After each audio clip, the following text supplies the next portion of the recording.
ಕನ್ನಡಿಗ channel ವೈಟಿಯಿಂದ doctor S Tallur ಮಾಡುವ ವಂದನೆಗಳು. ಸ್ನೇಹಿತರೆ, ತಮ್ಮೆಲ್ಲರಿಗೂ ಸ್ವಾಗತ.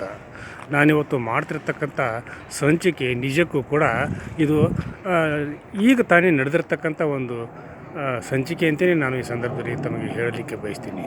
ಯಾಕಂದರೆ ಸುಮಾರು 3-4 ವರ್ಷಗಳ ಇತ್ತೀಚೆಗೆ ನನಗೆ ಶ್ರೀ ರಾಘವೇಂದ್ರ ಸ್ವಾಮಿಗಳ ಒಂದು ಮಹಾಪವಾಡಗಳು ಯಾವ ರೀತಿ ನಡೀತವೆ, ಆ ಪವಾಡಗಳನ್ನು ನಾವು ಆಸ್ವಾದಿಸಲಿಕ್ಕೆ ಯಾವ ರೀತಿ ನಾವು ಮನಸ್ಸು ಮಾಡಬೇಕು ಅನ್ನುವಂಥ ಒಂದು ವಿಚಾರದೊಂದಿಗೆ ಈ ಸಂಚಿಕೆಯನ್ನು ನಾನು ಮಾಡ್ತಾ ಇದ್ದೇನೆ.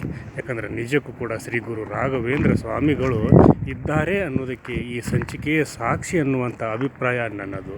ಯಾಕಂದರೆ ಈಗಾಗಲೇ ನಾನು ಶ್ರೀ ಗುರು ರಾಘವೇಂದ್ರ ಸ್ವಾಮಿಗಳ ಹಲವಾರು ಸಂಚಿಕೆಗಳನ್ನು ಮಾಡಿದ್ದೂ ಕೂಡ ಉಂಟು.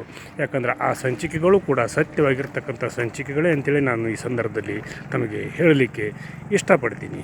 ಹೀಗಿರುವಾಗ ಇದು ನಿಜಕ್ಕೂ ಕೂಡ ಬೆಳಗಾವಿ ಜಿಲ್ಲೆಯಲ್ಲಿಯೇ ನಡೆದಿರ್ತಕ್ಕಂಥ ಒಂದು ಅದ್ಭುತವಾದಂಥ ಒಂದು ರಾಯರ ಅನುಗ್ರಹದ ಸಂಚಿಕೆ ಅಂತಲೇ ನಾನು ಈ ಸಂದರ್ಭದಲ್ಲಿ ಉಲ್ಲೇಖ ಮಾಡಲಿಕ್ಕೆ ಬಯಸ್ತೀನಿ. ಯಾಕಂದ್ರೆ ಆ ಒಂದು ಕುಟುಂಬ, ಅವರ ಹೆಸರು ಕೂಡ ಹೇಳೋದು ಬೇಡ, ಅವರು ಈಗಲೂ ಕೂಡ ನಮ್ಮ ನಡುವೆ ಇದ್ದಾರೆ. ಈಗಲೂ ಕೂಡ ಅವರು ಅತ್ಯುತ್ತಮವಾದಂಥ ಜೀವನವನ್ನು ಮಾಡ್ತಿರ್ತಕ್ಕಂಥ ಸನ್ನಿವೇಶದಲ್ಲಿಯೂ ಕೂಡ ಅವರು ಇದ್ದಾರೆ. ಯಾಕಂದರೆ ಆ ಕುಟುಂಬಕ್ಕೆ ಇರತಕ್ಕಂಥ ಹಲವಾರು ತೊಂದರೆಗಳು ಹಾಗೂ ಹಲವಾರು ವಿಷಯಗಳನ್ನು ಕೂಡ ಈ ಸಂದರ್ಭದಲ್ಲಿ ನಾನು ಹೇಳಲಿಕ್ಕೆ ಇಷ್ಟಪಡ್ತೀನಿ. ಯಾಕಂದರೆ ನಿಜಕ್ಕೂ ಆ ಕುಟುಂಬ ಒಂದು ನಿರ್ಗತಿಕ ಕುಟುಂಬ ಅಂತಲೇ ಹೇಳ್ಬೋದು. ಯಾಕಂದ್ರೆ ಆ ಸಮಯದಲ್ಲಿ ಆ ಕುಟುಂಬದ ಯಜಮಾನ ನಿಜಕ್ಕೂ ಕೂಡ ಸುಮಾರು 1,200 ರೂಪಾಯಿಗಳ ಸಂಬಳಕ್ಕಾಗಿ ದುಡಿತಿರ್ತಕ್ಕಂಥವ್ರು. ಆಮೇಲೆ 2 ಮಕ್ಕಳು, ಆಮೇಲೆ ಆ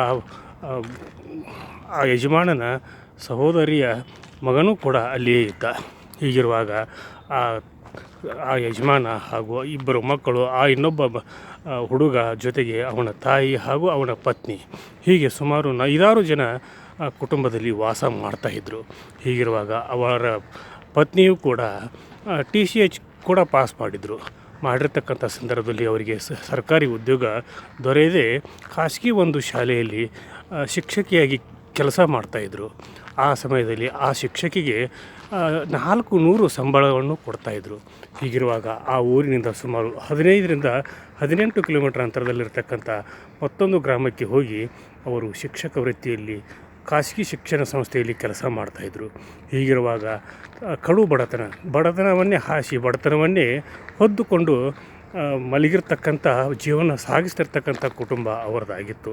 ಹೀಗಿರುವಾಗ ಆ ಸಮಯದಲ್ಲಿ ನಿಜಕ್ಕೂ ಕೂಡ ಅವರಿಗೆ ಅವರ ಸಂಬಂಧಿಕರೇ ಯಾರೂ ಕೂಡ ಆಗಿದ್ದಿಲ್ಲ.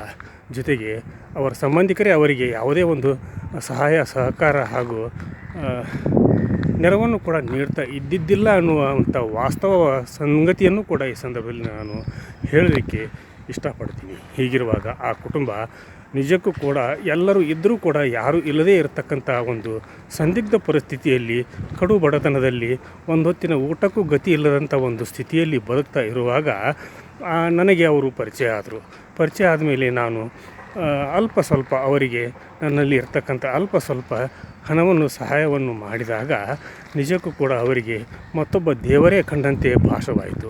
ಹೀಗಿರುವಾಗ ನಾನೇನು ಅವರಿಗೆ ಹೆಚ್ಚಿಗೆ ಏನು ಕೊಟ್ಟಿಲ್ಲ, ಅಲ್ಪ ಸ್ವಲ್ಪ ಹಣವನ್ನು ಕೊಟ್ಟು ಅವರ ಒಂದು ಜೀವನದ ಒಂದು ಸುಗಮವಾಗಿ ಸಾಗಲಿ ಅನ್ನುವಂಥ ಉದ್ದೇಶದಿಂದ ಅವರಿಗೆ ನಾನು ಸಹಾಯವನ್ನು ಮಾಡಿದೆ.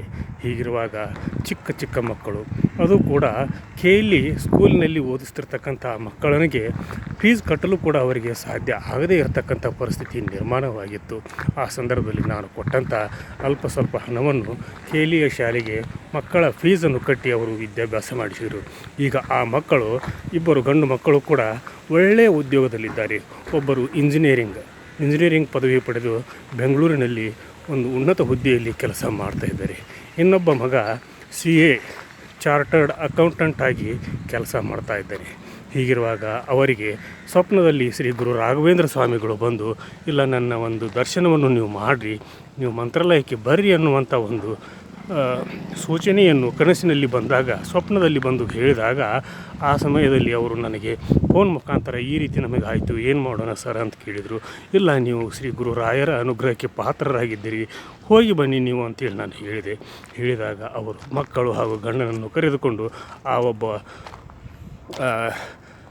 ಕುಟುಂಬ ಆ ರಾಘವೇಂದ್ರ ಸ್ವಾಮಿಗಳ ದರ್ಶನ ಪಡೆಯಲು ಹೋದಾಗ ಅಲ್ಲಿ ಅವರಿಗೆ ನಿಜಕ್ಕೂ ಕೂಡ ಪವಾಡವೇ ಆಯಿತು ಅಂತಲೇ ಹೇಳ್ಬೋದು. ಹೀಗಿರುವಾಗ ರಾಯರು ಅವರ ಕನಸಿನಲ್ಲಿ ಬಂದಾಗ ಯಾವ ರೀತಿ ಅವರು ದರ್ಶನವನ್ನು ಕೊಟ್ಟಿದ್ದರೋ ಆ ರೀತಿಯೇ ಆ ಮೂಲ ಬೃಂದಾವನದಲ್ಲಿ ರಾಯರ ಒಂದು ಮೂರ್ತಿಗೆ ಹಾಗೂ ಬೃಂದಾವನಕ್ಕೆ ಒಂದು ಅಲಂಕಾರ ಮಾಡಿದಂಥ ಒಂದು ಸನ್ನಿವೇಶವೂ ಕೂಡ ಅವರು ನೋಡಿದರಂತೆ.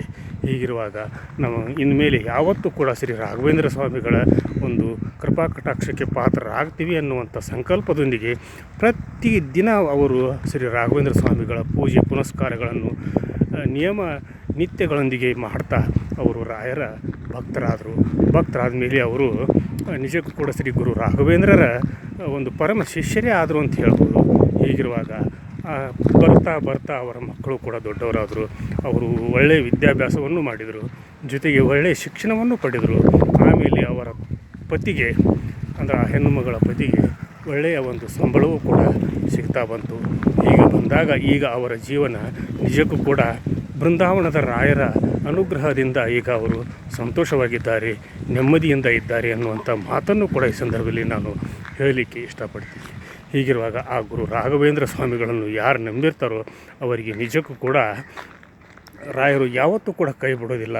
ಅವರ ಒಂದು ಜೀವಿತದ ಅವಧಿಯವರೆಗೂ ಕೂಡ ಅವರ ಕುಟುಂಬ ಅಸ್ತಿತ್ವದಲ್ಲಿ ಎಲ್ಲಿವರೆಗೆ ಇರ್ತೈತೆ ಅಲ್ಲಿವರೆಗೂ ಕೂಡ ರಾಯರು ಅವರನ್ನು ಹರಸ್ತಾರೆ, ಅನುಗ್ರಹಿಸ್ತಾರೆ ಅನ್ನೋದಕ್ಕೆ ಈ ಘಟನೆಯೂ ಸಾಕ್ಷಿ ಅಂತೇಳಿ ನಾನು ಭಾವಿಸ್ತೀನಿ. ಗುರು ರಾಘವೇಂದ್ರರ ಒಂದು ಪರಮ ಭಕ್ತರಾಗಿರ್ತಕ್ಕಂಥ ಈ ಕುಟುಂಬ ನಿಜಕ್ಕೂ ಕೂಡ ಒಳ್ಳೆಯ ಒಂದು ಸಂಪ್ರದಾಯಸ್ಥ ಕುಟುಂಬ ಅಂತಲೇ ಹೇಳ್ಬೋದು.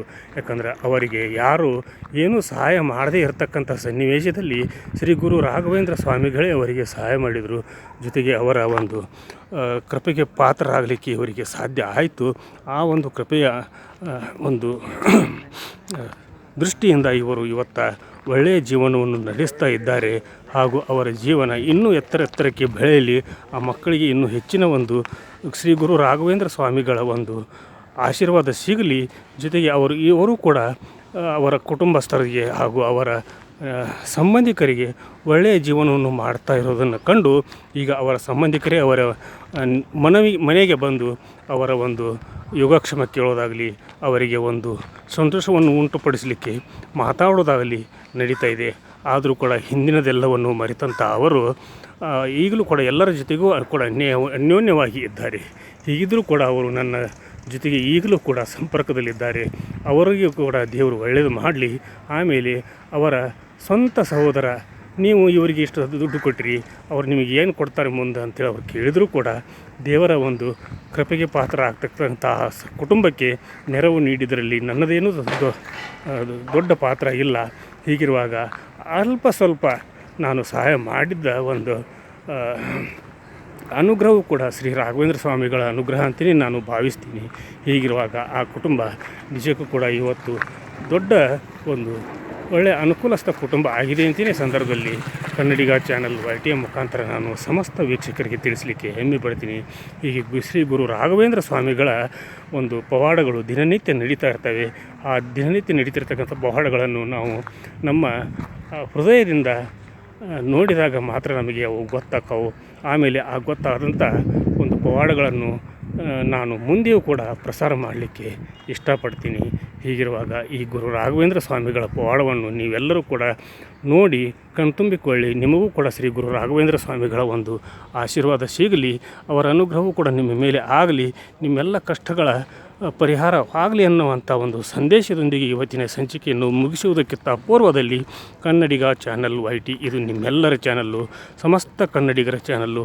ಕನ್ನಡಿಗ ಚಾನಲ್ YTಯಲ್ಲಿ ಬರ್ತಿರ್ತಕ್ಕಂಥ ಪ್ರತಿಯೊಂದು ಸಂಚಿಕೆಗಳು ಕೂಡ ಸತ್ಯವಾಗಿರ್ತವೆ ಎನ್ನುವುದಕ್ಕೆ ಇವತ್ತಿನ ಈ ಸಂಚಿಕೆಯು ಸಾಕ್ಷಿ. ಹಾಗೂ ಈ ಸಂಚಿಕೆಗೆ ನೀವೆಲ್ಲರೂ ಕೂಡ ಸಬ್ಸ್ಕ್ರೈಬ್ ಮಾಡಿರಿ, ಶೇರ್ ಮಾಡಿರಿ, ಲೈಕ್ ಮಾಡಿರಿ. ಈ ಸಂಚಿಕೆಯನ್ನು ಪ್ರತಿಯೊಬ್ಬರಿಗೂ ಕೂಡ ತಲುಪಿಸುವಂಥ ಕೆಲಸವನ್ನು ಮಾಡಿ ಶ್ರೀ ಗುರು ರಾಘವೇಂದ್ರ ಸ್ವಾಮಿಗಳ ಕೃಪೆಗೆ ಪಾತ್ರರಾಗ್ರಿ ಅನ್ನುವಂಥ ಸಂದೇಶದೊಂದಿಗೆ ಇವತ್ತಿನ ಸಂಚಿಕೆಯನ್ನು ಇಲ್ಲಿಗೆ ಮುಗಿಸಿ ನಾಳಿನ ಸಂಚಿಕೆಯೊಂದಿಗೆ ತಮ್ಮ ಜೊತೆಗೆ ಹಾಜರಾಗ್ತೀನಿ. ಅಲ್ಲಿವರೆಗೂ ನನ್ನ ನಮಸ್ಕಾರ.